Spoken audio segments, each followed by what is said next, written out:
Hi fam, welcome back to ಹೊಸ vlog. So ಒಂದು ತಿಂಗಳು ಮೇಲಾಯಿತು ಲಾಂಗ್ ರೈಡ್ ಹೋಗಿ. ಆ್ಯಕ್ಚುಲಿ ರೀಸೆಂಟಾಗಿ ರೈಡ್ ಅಂತ ಹೋಗಿದ್ದೆ ನಾವು, ಆ್ಯಕ್ಚುಲಿ ಬರದೇ ಬೆಟ್ಟ. ಅದಾದಮೇಲೆ ಎಲ್ಲೂ ಹೋಗೋಕ್ಕಾಗಲಿಲ್ಲ. ಸೊ ಇವಾಗ ಟೈಮ್ ಸಿಕ್ಕಿದೆ ಅಂತ ಅಂದ್ಬಿಟ್ಟು ಫಸ್ಟ್ ಟೈಮು ಸೋಲೋ ರೈಡ್ ಹೊಡೆಯೋಣ ಅಂತ ಪ್ಲ್ಯಾನ್ ಹಾಕ್ಕೊಂಡಿದ್ದೀನಿ. ಸೊ ಅದೇ ಪ್ರಕಾರ ಎಕ್ಸಿಕ್ಯೂಟಿವ್ ಮಾಡ್ತಾಯಿದ್ದೀನಿ. ಐ ಹೋಪ್ ಎಲ್ಲ ನೀಟಾಗಿ ಹೋಗಿ ಬರ್ತೀನಿ ಅಂತ ಅಂದ್ಕೊಂಡಿದ್ದೀನಿ. ಸೊ ನೋಡೋಣ ಹೇಗಿರುತ್ತೆ ಅಂತ. So first time solo ride ಹೋಗ್ತಾ ಇರೋದು ನನ್ನ ಗಾಡೀಲಿ, ಯಾರ ಜೊತೆನೂ ಇಲ್ಲ. ಸೊ ಒಬ್ಬನೇ ಹೋಗ್ತಾ ಇದ್ದೀನಿ. ತುಂಬ ಎಕ್ಸೈಟ್ಮೆಂಟ್ ಇದೆ, ಏನೇನು ಮಾಡ್ತೀನೋ ಗೊತ್ತಿಲ್ಲ. ಸೊ ನೋಡೋಣ ಮುಂದೆ ಹೋಗಿ ಹೆಂಗೆ ಏನೇನಾಗುತ್ತೆ ಅಂತ ಚೆಕ್ ಮಾಡೋಣ. A few moments later.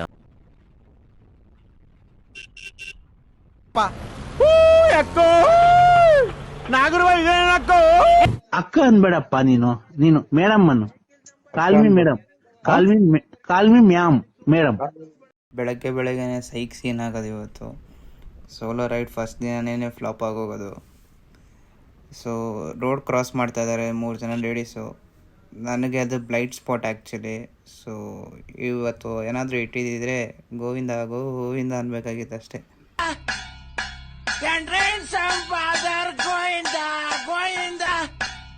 So time ಇವಾಗ ಹತ್ತತ್ರ 7 o'clock ಆಗ್ತಾಯಿದೆ. ನಾನು ಮಾರ್ನಿಂಗು ಮನೆ ಬಿಟ್ಟಾಗ ಆ್ಯಕ್ಚುಲಿ 5 o'clock ಪ್ಲ್ಯಾನ್ ಮಾಡ್ಕೊಂಡಿದ್ದು. ಬಟ್ ನಾನು ಮನೆ ಬಿಟ್ಟಿದ್ದೆ 5:45 ಆಗಿತ್ತು. ಸೊ ಹತ್ತತ್ರ 3/4 ಗಂಟೆಲೆಲ್ಲ ತುಮಕೂರು ಹತ್ತತ್ರ ಬಂದುಬಿಟ್ಟಿದ್ದೀನಿ.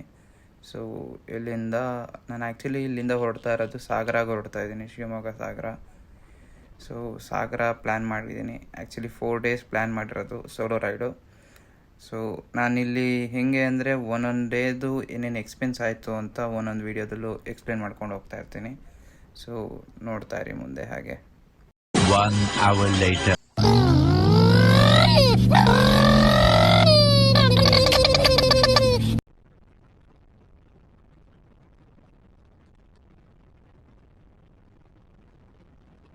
ಹುಡುಗನಂತೆ ಬರ್ತಿದ್ದೆ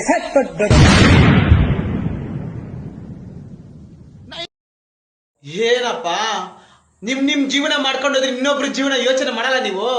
ನಿಮ್ ಸ್ವಾರ್ಥಿಗಳೇನಾ? ಇನ್ನೊಬ್ಬನ ಚಿನ್ಲಿ ಬಿಡ್ಲಿ.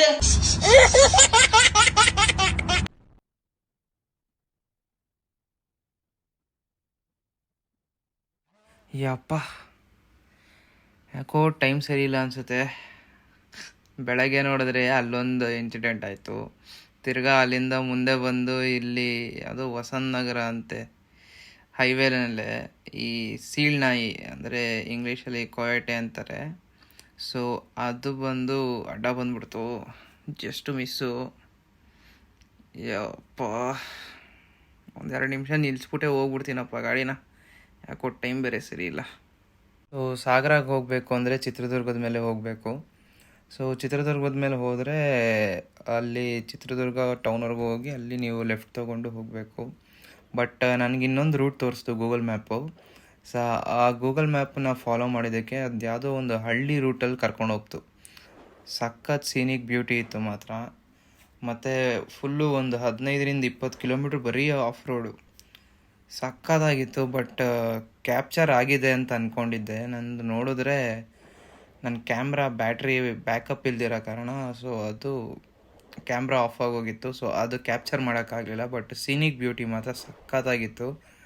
ನೆಕ್ಸ್ಟ್ ಟೈಮ್ ಇನ್ನೊಂದು ಸತಿ ಆ ಕಡೆನೇ ಹೋಗಬೇಕು ಅನಿಸುತ್ತೆ. ನೆಕ್ಸ್ಟು ಅಕಸ್ಮಾತ್ ನನ್ನ ಪ್ಲ್ಯಾನ್ ಆದ್ರೂ ಶಿವಮೊಗ್ಗ ಆ ಕಡೆ ಸೈಡ್ ಏನಾದರೂ ಪ್ಲ್ಯಾನ್ ಮಾಡಿದ್ರು ಸೊ ನಾನು ಅದೇ ರೂಟ್ ಪ್ರಿಫರ್ ಮಾಡ್ತೀನಿ. ಸಖತ್ತಾಗಿದೆ ಮಾತ್ರ ರೂಟ್ ಮಾತ್ರ.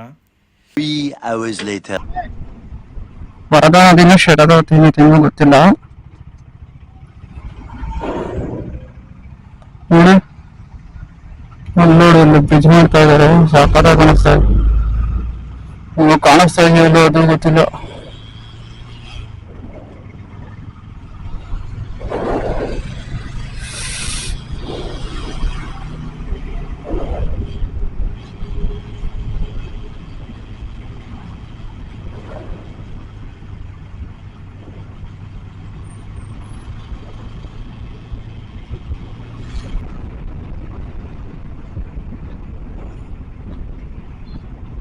ಕೂಡ್ಲಿಗೆ ಬಂದ್ವಿ, ಶ್ರೀ ಕ್ಷೇತ್ರ ಕೂಡ್ಲಿ. ಕೂಡ್ಲಿಗೆ ಬಂದಿದ್ದೀವಿ. ಸೊ ಹೆಂಗಿದ್ರು ಹೋಗೋ ದಾರಿನೇ, ಹೋಗಿ ದರ್ಶನ ಮಾಡ್ಕೊಂಡು ಹೋಗೋಣ, ದೇವಿ ದರ್ಶನ ಮಾಡಿಕೊಂಡು ಆಮೇಲೆ ಮುಂದೆ ಪಾಸ್ ಆಗೋಣ. ಯೂಟರ್ನ್ ನೋಡಿಕೊಂಡು ಒಳಗೆ ಹೋಗೋಣ ತಡೀರಿ.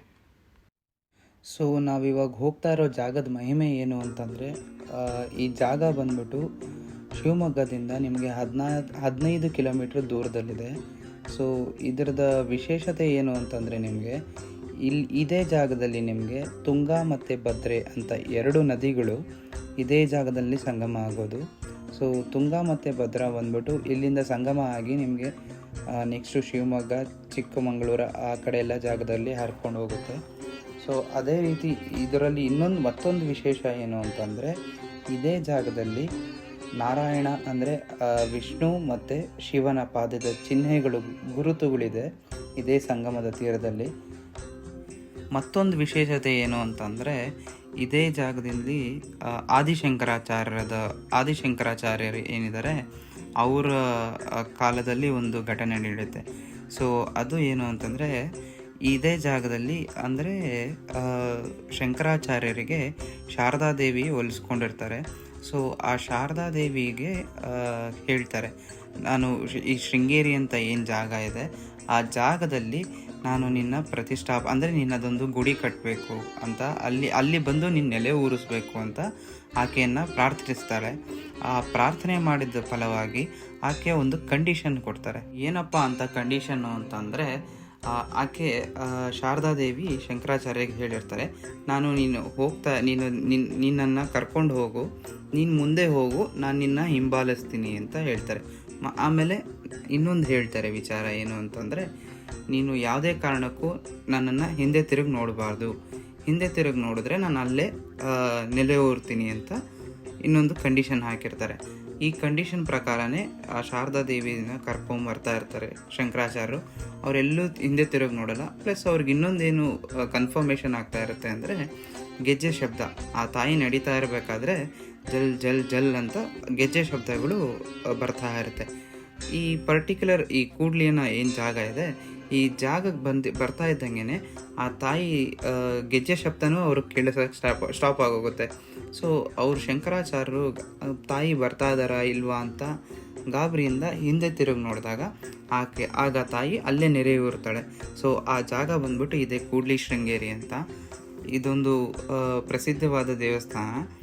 ಆಮೇಲೆ ಏನು ಮಾಡ್ತಾರೆ ಶಂಕರಾಚಾರ್ಯರು, ತಿರ್ಗಾ ಆಕೆಯನ್ನು ಒಲಿಸ್ಕೊಂಡು ಅಲ್ಲಿಂದ ತಿರ್ಗಾ ಶೃಂಗೇರಿಗೆ ಕರ್ಕೊಂಡು ಹೋಗ್ತಾರೆ. ಸೊ ಇದು ಈ ಜಾಗದ ಪ್ರತೀತಿ. ಸೊ ಇವಾಗ ನಾವು ಅದೇ ದೇವಸ್ಥಾನಕ್ಕೆ ಹೋಗ್ತಾ ಇದ್ದೀವಿ. ಸೊ ಅಲ್ಲಿ ಹೋಗಿ ದೇವಿ ದರ್ಶನ ಮಾಡಿಕೊಂಡು ಮುಂದೆ ನಾನು ನಿಮಗೆ ಸಂಗಮ ಅವೆಲ್ಲ ತೋರ್ಸೋಕ್ಕಾಗಲ್ಲ, ಯಾಕೆಂದರೆ ನನಗೂ ಟೈಮ್ ಇಲ್ಲ. ಇದು ಅನ್ಪ್ಲ್ಯಾಂಡ್ ಆಗಿತ್ತು. ಮುಂದೆ ಇದ್ರ ಬಗ್ಗೆ ಇನ್ನೊಂದು ವೀಡಿಯೋನೇ ಮಾಡ್ಬೋದು ಬೇಕಾದರೆ. ಸೊ ನಾನು ಬರೀ ದೇವಿ ದರ್ಶನ ಮಾಡಿಕೊಂಡು ಮುಂದೆ ನನ್ನ ಡೆಸ್ಟಿನೇಷನ್ ಏನಿದೆ ಅಲ್ಲಿಗೆ ಹೋಗೋಣ ಅಂತ ಪ್ಲ್ಯಾನ್ ಮಾಡ್ಕೊತೀನಿ ಅಷ್ಟೇ.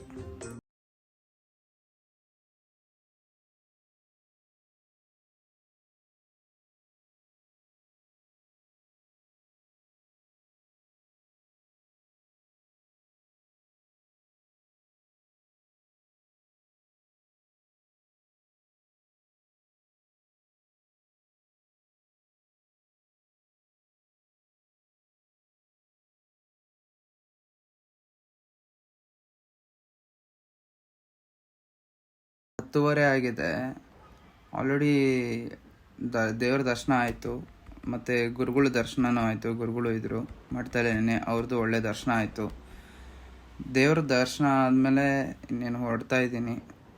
ಇಲ್ಲಿಂದ 1 ಅವರ್ ಅಷ್ಟೇ ಸಾಗರಕ್ಕೆ ಹೋಗೋಕ್ಕೆ. ಸಿಕ್ಕಾಬಡೆ ಬಿಸಿಲಿದೆ. ಆ್ಯಂಡ್ ಮೋರೋವರ್ ಒಳಗಡೆ ಫೋಟೋ ವಿಡಿಯೋ ಅಲೋ ಇರಲಿಲ್ಲ. ಸೊ ಅದಕ್ಕೆ ನಾನು ದೇವ್ರದ್ದು ಫೋಟೋ ವಿಡಿಯೋ ಏನೂ ಮಾಡಲಿಲ್ಲ. ಸೊ ಇಲ್ಲಿಂದ 1 ಅವರ್ ಇದೆ ಸಾಗರಕ್ಕೆ ಹೋಗೋಕ್ಕೆ. 10:30. ಸೊ ನನ್ನ ಪ್ರಕಾರ ಡೆಸ್ಟಿನೇಷನ್ಗೆ 12-12:30 ಹೋಗೋಣ ಅಂತ, ಆರಾಮಾಗಿ ನಿಧಾನಕ್ಕೆ ಹೋಗೋಣ ಅಂತ. ಬಿಕಾಸ್ ಬೆಳಗ್ಗೆ ಬ್ರೇಕ್ಫಾಸ್ಟು ಮಾಡಲಿಲ್ಲ ನಾನು. ಆ್ಯಕ್ಚುಲಿ ಎಲ್ಲೂ ಒಳ್ಳೆ ಚೆನ್ನಾಗಿ ಇರಲಿಲ್ಲ. ಎಲ್ಲೂ 1-2 ಕಡೆ ನಿಲ್ಲಿಸಿದೆ ಟೀ ಬ್ರೇಕ್ ಅಂತ, ಬಟ್ ಅಲ್ಲೆಲ್ಲೂ ಇಷ್ಟ ಆಗಲಿಲ್ಲ. ಸೊ 1-2 ಎಳ್ನೀರು ಕುಡ್ಕೊಂಡೆ, ಸಾಕಷ್ಟೇ. ಒಂದೇ ಸತಿ ಊಟ ಮಾಡ್ಬಿಡೋಣ ಅಂದ್ಬಿಟ್ಟು ಸೀದಾ ಸಾಗರಕ್ಕೆ ಹೋಗಿ ರೂಮ್ ಆಲ್ರೆಡಿ ಬುಕ್ ಆಗೋಗಿದೆ. ಸೊ ರೂಮ್ ಹತ್ರ ಹೋಗಿ ಎಲ್ಲ ಡಂಪ್ ಮಾಡಿಬಿಟ್ಟು ಲಗೇಜ್ನೆಲ್ಲ ಒಳ್ಳೆ ಊಟ ಮಾಡ್ಕೊಂಡು ರೆಸ್ಟ್ ತೊಗೊಳ್ಳೋಣ ಅಂತ. ಫೈನಲ್ ಆಗಿ ಸಾಗರ ರೀಚ್ ಆದ್ವಪ್ಪ. ಟೈಮ್ 12:15 ಆಯಿತು.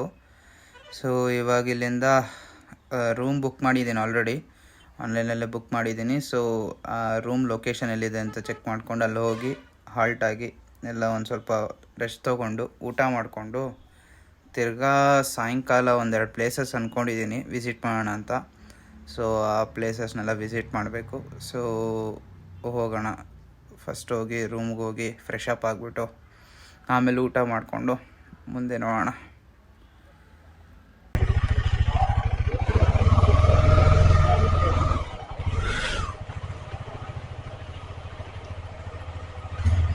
ಎಲ್ಲ ಸರ್ ಸೊ ರೂಮಿಗೆ ಬಂದಾಯಿತು. ಚೆಕ್ ಇನ್ ಆಗಿ ಫ್ರೆಶ್ ಅಪ್ ಆಗಿ ಊಟ ಮಾಡಿಕೊಂಡು ನೆಕ್ಸ್ಟು ಪ್ಲ್ಯಾನ್ಸ್ ಏನಿದೆ ಅಂತ ಚೆಕ್ ಮಾಡ್ತೀನಿ. ಬಟ್ ನನ್ನ ವ್ಲಾಗ್ನ ಇಲ್ಲೇ ಎಂಡ್ ಮಾಡ್ತಾಯಿದ್ದೀನಿ. ಇನ್ನು ಯಾವ್ಯಾವ ಪ್ಲೇಸಸ್ ವಿಸಿಟ್ ಮಾಡಿದೆ, ಏನೇನಿದೆ, ಎಲ್ಲೆಲ್ಲ ಹೋಗಿದ್ದೆ ಅಂತೆಲ್ಲ ನೆಕ್ಸ್ಟ್ ವ್ಲಾಗ್ಸಲ್ಲಾಗೆ ಬರ್ತಾ ಇರುತ್ತೆ. ಇನ್ನು ನನ್ನ ಪ್ಲ್ಯಾನ್ಸ್ ಏನು ಅಂತ ನಿಮಗೂ ಗೊತ್ತಾಗುತ್ತೆ. ಬಟ್ ಅಲ್ಲಿವರೆಗೂ ಸ್ಟೇ ಟ್ಯೂನ್ ಮಾಡ್ತಾಯಿರಿ. ಹಾಗೆ ಯಾರಾದರೂ ಇನ್ನೂ ಸಬ್ಸ್ಕ್ರೈಬ್ ಆಗಿಲ್ಲ ಅಂತಂದರೆ ಸಬ್ಸ್ಕ್ರೈಬ್ ಮಾಡಿ, ನಿಮ್ಮ ಫ್ಯಾಮಿಲಿಗೆಲ್ಲ ಶೇರ್ ಮಾಡಿ, ಸಬ್ಸ್ಕ್ರೈಬ್ ಮಾಡಿಸಿ ಆ್ಯಂಡ್ ಸಪೋರ್ಟ್ ಮಾಡಿ. Thank you. ನೋಡಿ ಅದೇ ಕಾಲೇಜ್ ಗಾಡಿ ಸೆಕ್ಸಿ ಇದೆ. ಎಂಬುವ ಚಿಂತೆ ಮನದಲ್ಲಿ ನಮಗಿಲ್ಲ, ನಿನ್ನೆ ನಡೆದುದ ಮತ್ತೆ ಎಂದಿಗೂ